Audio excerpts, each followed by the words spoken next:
So we're going to start this not like we normally would. No, not a lot of bombast in my soul today. The it is Thursday, September 11th, and it has been about 22 hours since the assassination of Charlie Kirk. There's probably not any listeners of our podcast who don't know who Charlie Kirk is. But in the event that you might not, that's weird. He founded Turning Point USA as a young kid, 18 years old. Yeah. Coming out of where I used to work, Leadership Institute. I met Charlie when he was 18 years old and was so impressed with how articulate he was as a young kid in the conservative philosophy. Yeah. And he was gunned down yesterday. He was doing what he does best. He was interacting with college students. Of all places in Orem, Utah Valley University, which is just the height of irony. Happy Valley. Yeah. What struck me, and what a lot of people maybe don't know about Charlie, is his life ended doing what he began. Yeah. So probably a lot of people don't remember, but most people who knew Charlie or followed him in the work that he did, like us, he started on college campuses with a table and a banner. And back then, I don't think it said "prove me wrong." It said "change my mind." Yeah. And a lot of times that banner would have a question or an assertion. And all he was trying to do was be provocative, but also draw people in to have discussion and debate. And he did that very well. And that table got turned over many times. Yeah. By people who did not like his point of view. But the most important thing to remember about how those went was how civil he kept it. Absolutely. He never yelled. He never got angry. He asked questions. He never stormed off. He would, if it came to a point where there was an impasse with the student he was talking to about an issue that he or she had with his belief system or his philosophy, he would say, then we just have to disagree. But he never was disagreeable. No. And that really is the essence of who Charlie Kirk was. And we pray for his wife, Erica, and his two daughters. A daughter. He has a daughter and a son, 1-year-old son. Oh, son, right. Yeah. I was taken back yesterday how many people in my immediate circle were very close to them. In fact, I just had lunch with I had breakfast yesterday with a former guest of ours, Jake Duffy. And the last thing we were talking about was Turning Point. Now, they had hosted a dinner at their house in 2022, and that Charlie had reached out to him again and to do something similar, and they wanted to do something again, and would he be willing to help? And he looked to me and said, would you guys be interested? I said, well, I'll check. That'd be great. Yeah. And I mean, it was just bizarre. That's who Charlie was. I mean, he was. I mean, it's interesting because you've heard, and you will hear from every commentator, at least on the right and a bunch on the left, that will say he was my friend. Yeah. And that doesn't make any of us unique. It makes, it's Charlie who is the person who made that possible.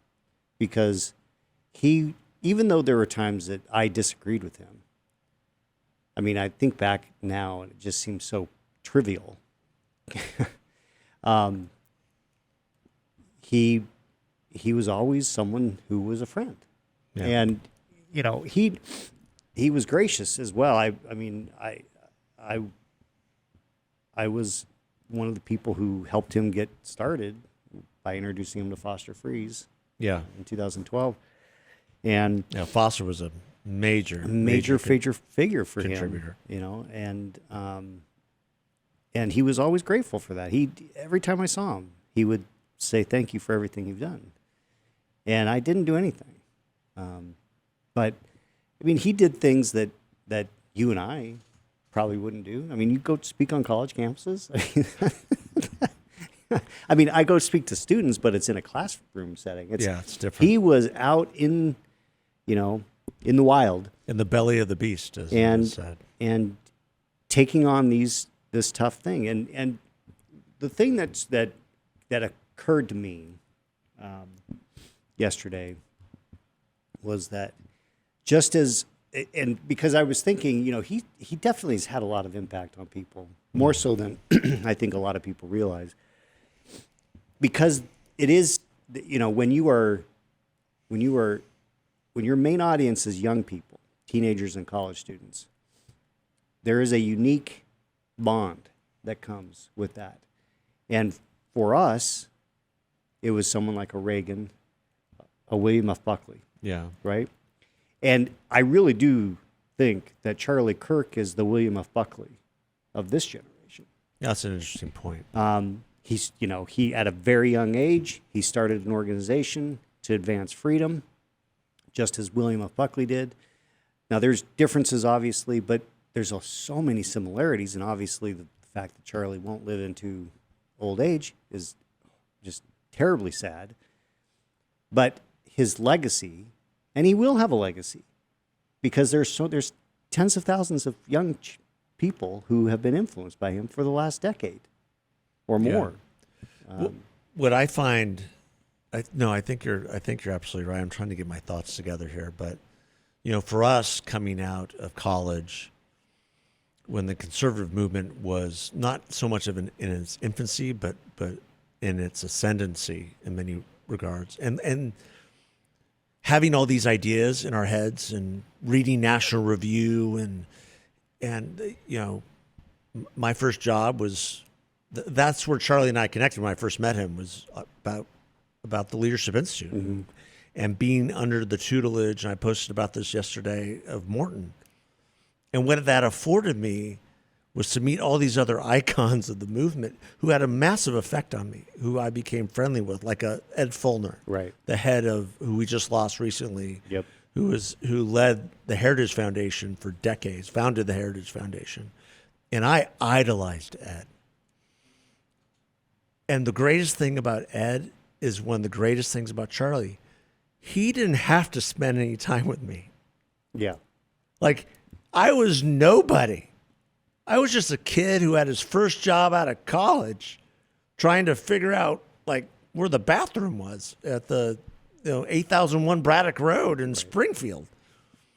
And I went to a heritage event and met him, and then engaged with him years later, and we became friendly. We're not like close friends, but that generation imparted those values, those tools on the next generation. Yeah. And that became us to a certain extent, and then it became, so what you were doing for Charlie was nothing that we weren't taught to do. Exactly. And part of, Morton's laws of the public policy process is, expand the leadership. Exactly. More and more and more. And, I used to get, a concern that the turning point was really the backbone of it was so much of what Leadership Institute was doing. And I asked Morton about it. I go, aren't you concerned you guys aren't getting more credit? And he's like, no, we get paid to do what we do. And what Charlie's doing is great. And and he brought me back to the laws. Yeah. Expand the leadership. And essentially, ladies and gentlemen, that's what we're trying to do here with this show. Well, and we just want to, be a part of the ecosystem of spreading freedom, right? And Charlie was definitely on the front lines of that. And he, in such humble beginnings. Like I said, I mean, Yeah. essentially for years it was really just him and Candace, like popping around, Yeah. going to college campuses and engaging, and then it took off. yeah, he was grinding away. Yeah. Doing the hard work for years. It wasn't until, I mean, well into the Trump presidency that things really took off. Yeah. For him. Now, one of the things that I've been saddened by, in addition to obviously losing Charlie, is some of the reaction. And I was seeing some of the gleefulness of folks online about his death, and really being disgusted by it. And then I reached out to Frank Luntz,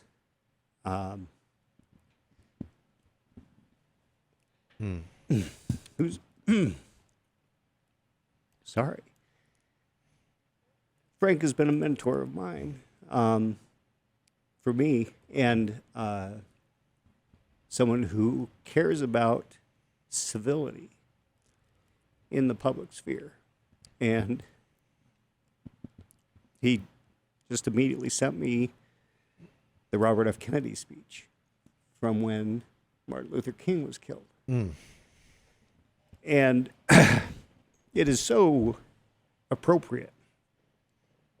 And so I'm going to read a little bit from it. This is Robert F. Kennedy. Think about the setup of this. Martin Luther King is assassinated. Robert F. Kennedy's in Indianapolis, Indiana. He's about to go speak at a rally in downtown Indianapolis, which is predominantly black.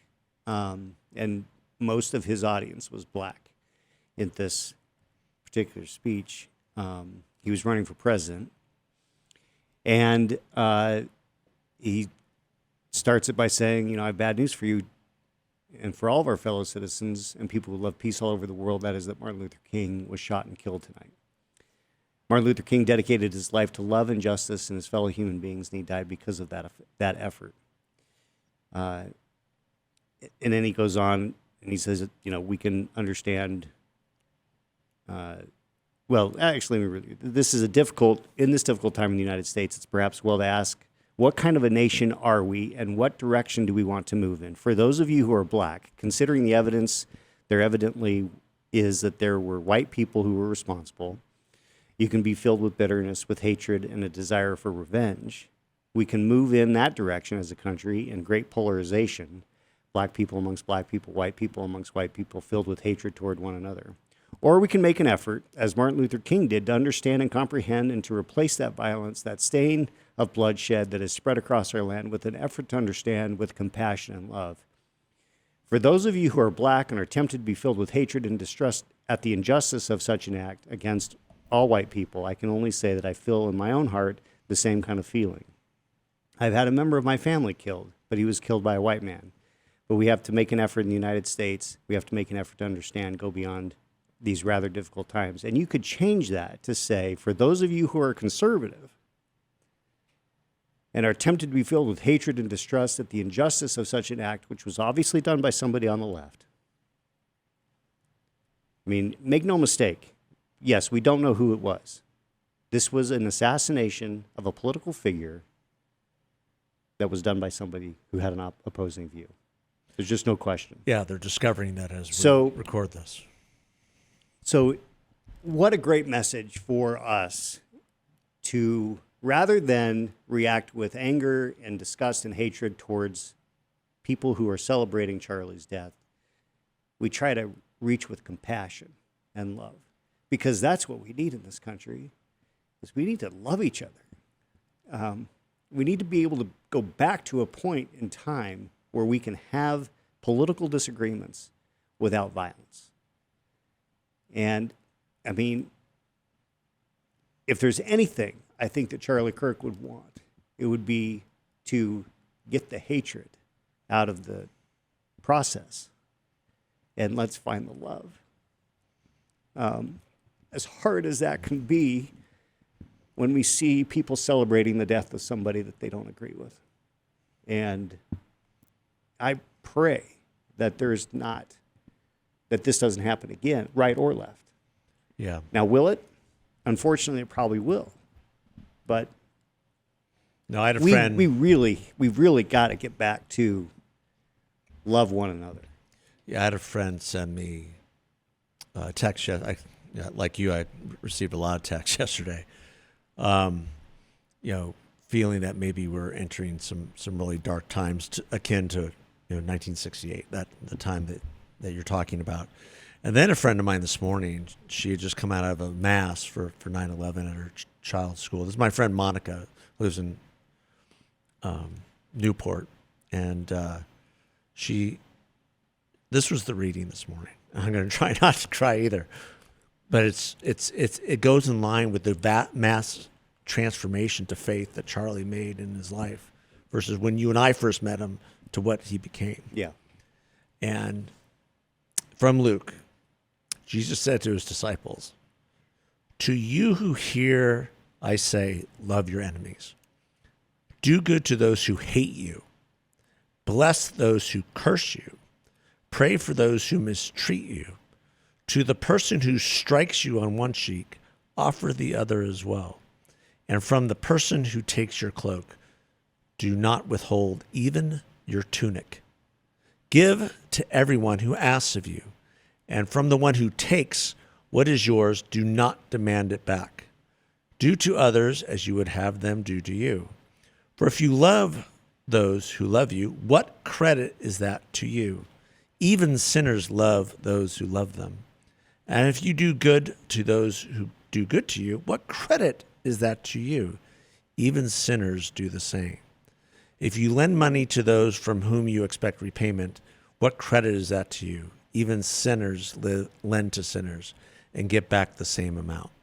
But rather, love your enemies and do good to them, and lend expecting nothing back.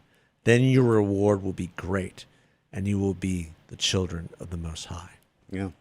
I mean, so I was so looking at the same appropriate. thing, all the vitriol on the left and all this craziness in Blue Sky, which I never go on, and I don't even have an account. But my first inkling is, the reaction on the conservative side is these evil people, and yes, okay, that's where their heart is, and if anything, I think, and I go back to even some friends of Charlie's, closer friends of Charlie's, who saw this massive transformation from the very energetic, young man to a much more measured, understanding, and disciple of Jesus that he became. And I have a friend named Carmen LeBerge who wrote an article on her webpage about the turning point for Charlie was not the formation of Turning Point USA. It's when in 2020, as she is the year she puts it at, when he began to openly and fervently proclaim the gospel. Yeah. During these events. Yeah. Where before he might not have done that. I was listening to a podcast by Al Mohler, who does a podcast called The Briefing, and he recounted the same about how when he first met Charlie, he was what he would call a secular conservative. Wasn't a non-believer, but he didn't believe in the Christian conservative message. He thought it was problematic. And they were at some event, they were going to speak together. And then he underwent this massive change, and so many people are saying that it's largely due to Erica. Yeah, I'm sure. His wife. Yeah. And then he began to proclaim the gospel at every single event and proclaim Jesus as his Savior and preach to those unbelievers. Yeah, I mean, it was an unpopular topic for many people on the college campuses when he was there doing it. Oh. But it was a central tenet to the message that he had in these last few years. He lived these words of Luke. Yeah, yeah. And that, and so to my conservative friends who are angry Just find some compassion, find some love. You know, people who disagree with us, disagree with Charlie, I mean, they really believe that they're right, just as much as we believe that we're right. So we have to understand that we have differences of opinion. And just because somebody expresses that opinion in a vitriolic or a mean way doesn't mean that we need to do the same. And certainly we don't have to resort to violence. I pray that nobody resorts to violence in response to this. And I pray that we don't see any more of this type of violence, because it doesn't serve anybody. Yeah, my thought went to reciprocal violence. Someone on the other side who wants to take out somebody on their side, tit for tat. Yeah, that's not the way we should be thinking. And I won't even say who I was thinking about, but it's just the wrong approach. It's the wrong thing. Unfortunately, the political violence, the call for political violence is so elevated right now. Yeah, I mean, there's a poll that Just the News just released about young people who believe that, on the left specifically, that political violence is justified. Yeah, I saw that. And that speaks to an absence of God, an 100%. absence of faith, because you can't go there if you actually have a moral grounding in the scriptures. It Right. just doesn't. You don't. It's not conceivable. It's not conceivable. It's not conceivable. And if you can conceive that, then because you gotta you're get praying something for right. those who persecute you. Yeah, And- right. Pray for your enemies. Love your enemies. I mean, you can't conceive of violence against someone if you're doing what Jesus taught. Love your enemies. It's hard. I get it. And it's not fair because they're so mean. But we got to do it. I mean, I think that's ultimately that's the what I think will be the legacy of Charlie Kirk, because he was able to be kind even in the face of adversity. Yeah, it was amazing to watch. It was something I really admired him about. I don't know if I could do the same the way he did. I it. know I can't. Yeah, the way he did it. I know I can't. I can't even disagree with my wife in a kind way sometimes.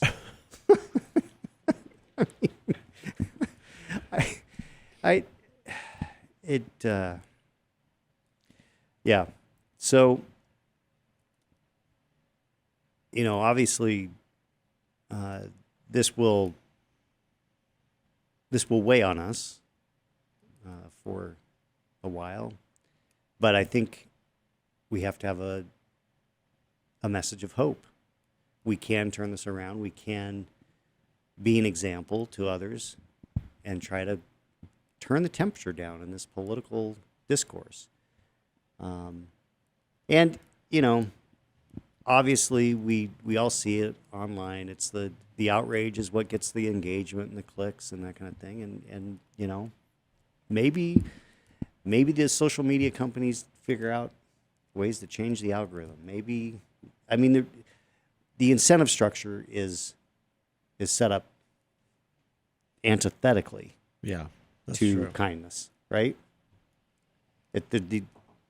There's no incentive to kindness when it comes to online.